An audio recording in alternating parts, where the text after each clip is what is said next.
Perkenalkan, nama saya Teresia Melania Wonga dengan NIM 230701060 dari Prodi Kesehatan Masyarakat.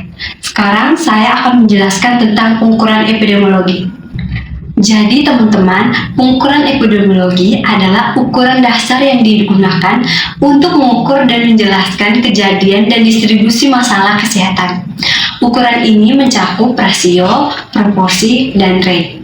Jadi, ada dua tipe pengukuran epidemiologis. Yang pertama, tipe kuantitatif matematis, dan yang kedua, tipe kuantitatif epidemiologis. Nah, saya akan menjelaskan tentang tipe kuantitatif matematis.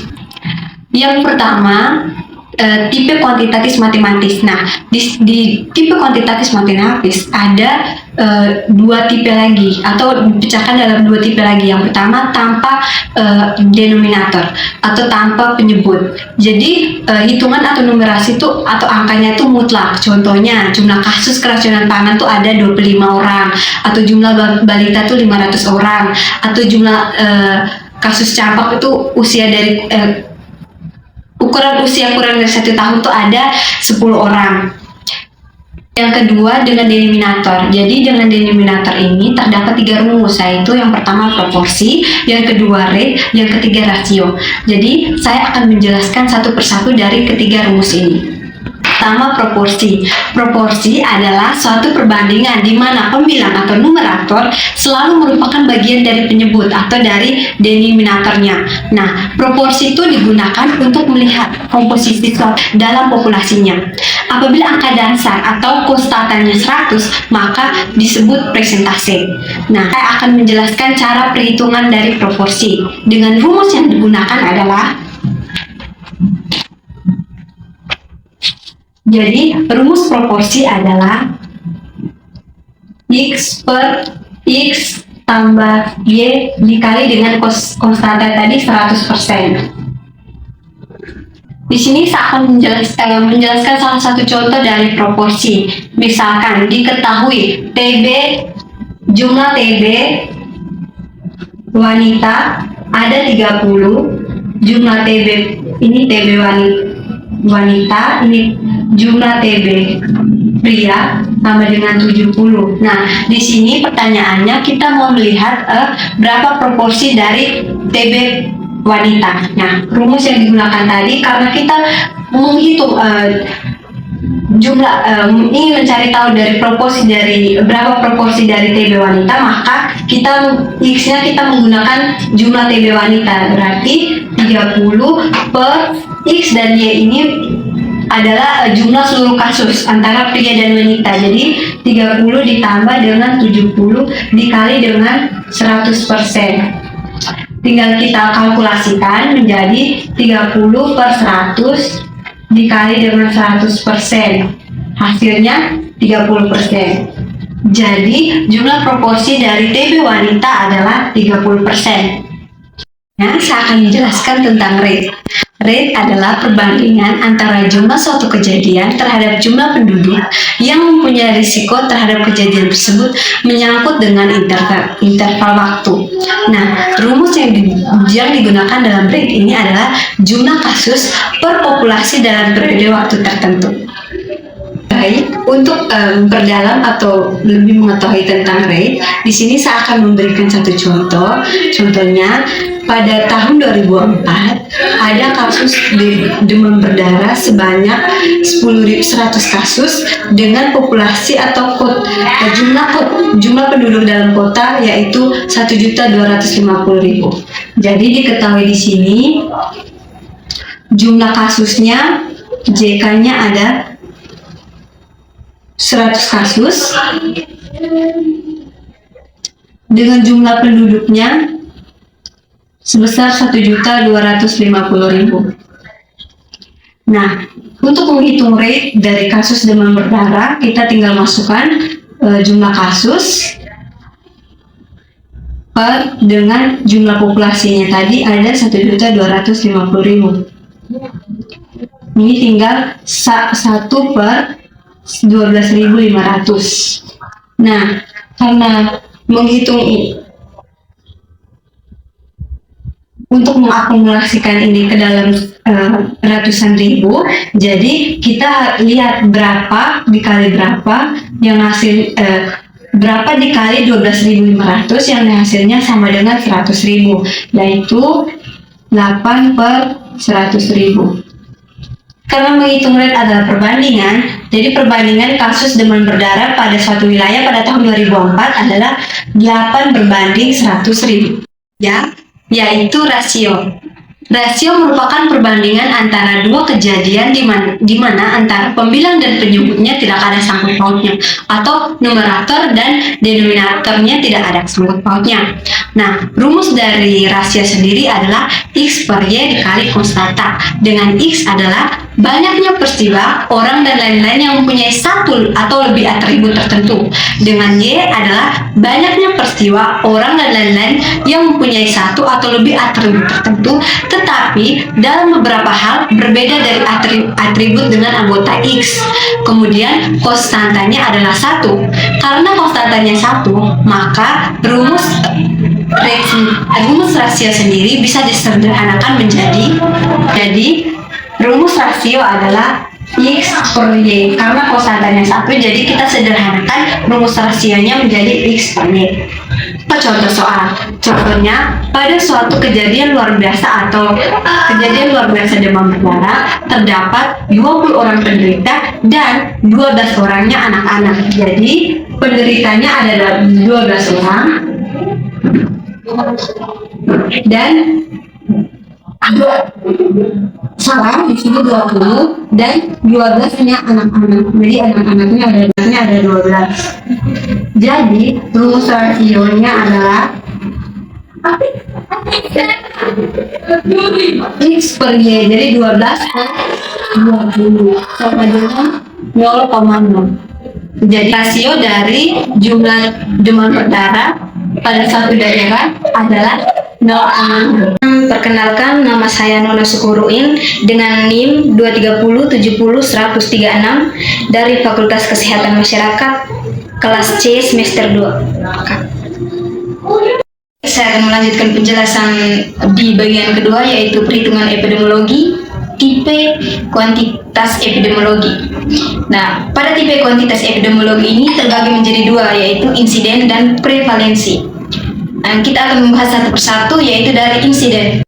Insiden sendiri merupakan suatu ukuran frekuensi kejadian kasus baru suatu penyakit dalam suatu populasi tertentu selama suatu periode waktu tertentu. Dengan rumus yang digunakan, X per Y dikali K. X sendiri merupakan jumlah orang dalam suatu populasi yang ditetapkan. Y adalah jumlah orang dalam populasi tersebut yang terancam, sedangkan K adalah suatu nilai yang telah ditetapkan. Biasanya nilai yang digunakan adalah 100.000. Untuk lebih memahami tentang insiden ini, saya akan menjelaskan salah satu contoh soal, yaitu pada sebuah klinik kesehatan telah melakukan survei pada populasi sebanyak 750.000 orang. Nah, dari penduduk ini ada 18.000 orang yang telah terancam menderita penyakit diabetes. Nah, di sini kita akan menghitung berapa persentase orang yang menderita penyakit diabetes. Nah, di sini kita menggunakan rumus insiden, yaitu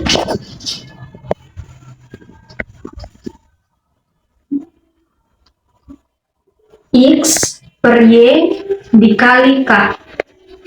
Nah, dari kasus tersebut, X yang diketahui adalah 750.000 orang, sedangkan Y 18.000 orang, dan K-nya kita tetapkan yaitu 100%, karena kita menghitung persentasenya. Nah, di sini kita masukkan angka-angka ini ke dalam rumus, yaitu 750.000 dibagi 18.000 dikali sama dengan 41.067%. Jadi dari kasus tersebut ada 41,67% penduduk yang menderita penyakit diabetes. Kita lanjut ke pembahasan yang kedua, yaitu prevalensi. Prevalensi ini tidak dapat digunakan untuk menentukan penyebab, karena pada survei prevalensi baik penyebab maupun akibat suatu kejadian ini diamati secara bersamaan. Nah, penggunaan prevalensi ini lebih baik untuk perencanaan atau evaluasi suatu program. Prevalensi sendiri dibagi menjadi dua jenis, yaitu yang pertama poin prevalensi, lalu yang kedua periode prevalensi. Saya akan menjelaskan satu persatu, yaitu dari poin prevalensi. Prevalensi sendiri yaitu jumlah mereka yang masih sakit pada satu waktu tertentu.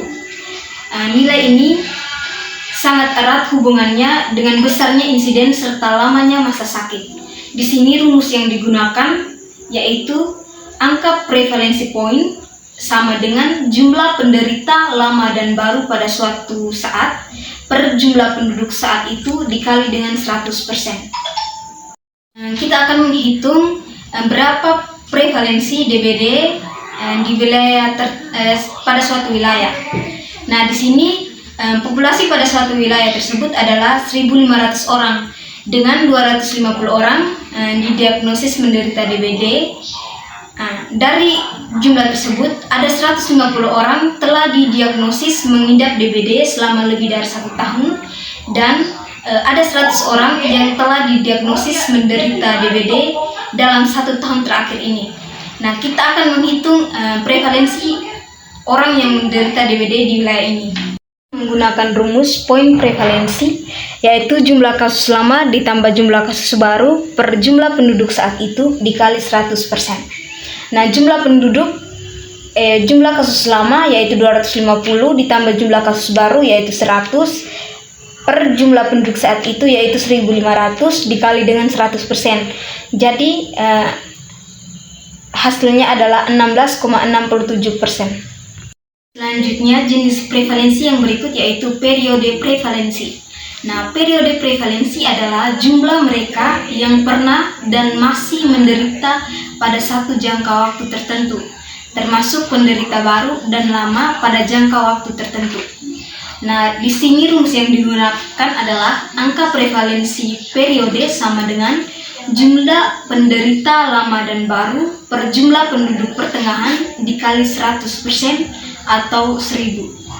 Untuk lebih memahaminya, kita akan membahas satu soal lagi, yaitu tentang menghitung angka prevalensi malaria pada penduduk suatu kota jika terdapat 2.000 penderita malaria, yaitu dari 2.000 penderita itu ada 1.500 penderita jangka panjang dan ada 5.000 penderita baru dari total 10.000 penderita pada pertengahan tahun. Menggunakan rumus periode prevalensi, yaitu jumlah penderita lama dan ditambah jumlah penderita baru per jumlah penduduk pertengahan dikali 100%. Dalam kasus ini jumlah penderita lama dan baru yaitu ada 2.000, lalu jumlah penduduk pertengahannya adalah 10.000, kita kalikan dengan 100%. Dan nilai yang kita dapatkan adalah 20%. Jumlah prevalensi pada suatu wilayah tersebut adalah 20%. Saya Mauricia Kira Matilde dengan NIM 230701111 akan menjelaskan tentang desain penelitian. Desain penelitian atau yang biasa juga disebut study design pada epidemiologi dibagi menjadi dua. Yang pertama adalah cross-sectional study dan cohort study. Penelitian yang menggunakan desain penelitian cross-sectional study dan cohort study menggunakan perhitungan risiko relatif atau relative risk atau kadang disebut rasio risiko. Rasio risiko lebih bersifat informasi oleh karena dikaitkan dengan exposure faktor risiko tertentu dan sekaligus dibandingkan dengan kelompok non-exposure, atau dengan kata lain, risiko relatif digunakan untuk menjawab pertanyaan berapa kalikah kemungkinan orang-orang yang terpapar faktor risiko untuk menderita penyakit apabila dibandingkan dengan orang-orang yang tidak terpapar faktor risiko. Yang kedua, case control study. Penelitian yang menggunakan desain penelitian case control study menggunakan perhitungan odds ratio atau rasio odds adalah kemungkinan paparan faktor risiko pada kelompok dengan kasus kemungkinan paparan faktor risiko pada kelompok kontrol.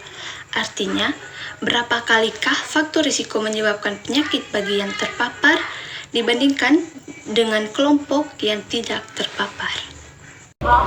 Perkenalkan, saya Elfrida Febrianti Laba dengan NIM 2307010041 akan menjelaskan poin ketiga, yaitu tentang screening epidemiologi. 1. Definisi. Screening epidemiologi adalah suatu proses pemeriksaan atau pengujian pada populasi atau kelompok orang untuk mengidentifikasi suatu penyakit yang dimana penyakit tersebut belum menunjukkan gejala. Tujuan awal dari screening epidemiologi adalah untuk mengetahui penyakit atau kondisi kesehatan tertentu pada tahap awal agar intervensi atau pengobatan yang diberikan dapat lebih dini dan lebih efektif. Kemudian, beberapa contoh dari screening epidemiologi yang sering dilakukan yaitu yang pertama ada screening kanker seperti screening kanker payudara, screening kanker serviks. Kemudian yang berikut ada screening penyakit menular seperti screening HIV/AIDS, screening hepatitis, dan screening tuberkulosis. Kemudian ada screening pada penyakit kardiovaskular seperti pemeriksaan tekanan darah, pemeriksaan kadar kolesterol, dan pemeriksaan diabetes. Kemudian yang berikutnya ada screening kesehatan mental seperti penanggulangan stres dan kecemasan. Lalu, metode screening yang sering digunakan adalah pemeriksaan laboratorium, pencitraan medis, pemeriksaan fisik, ataupun gabungan dari beberapa metode tersebut. Keakuratan dan keefektivitasan dari screening epidemiologi sangat menentukan pengobatan dan pencegahan yang dapat diberikan dan dapat memberikan identifikasi lebih dini dari suatu penyakit agar pengobatan dan pencegahan yang diberikan dapat lebih efektif dan lebih tepat sasaran sesuai dengan penyakit atau gejala yang mereka derita. Kemudian kita masuk ke contoh.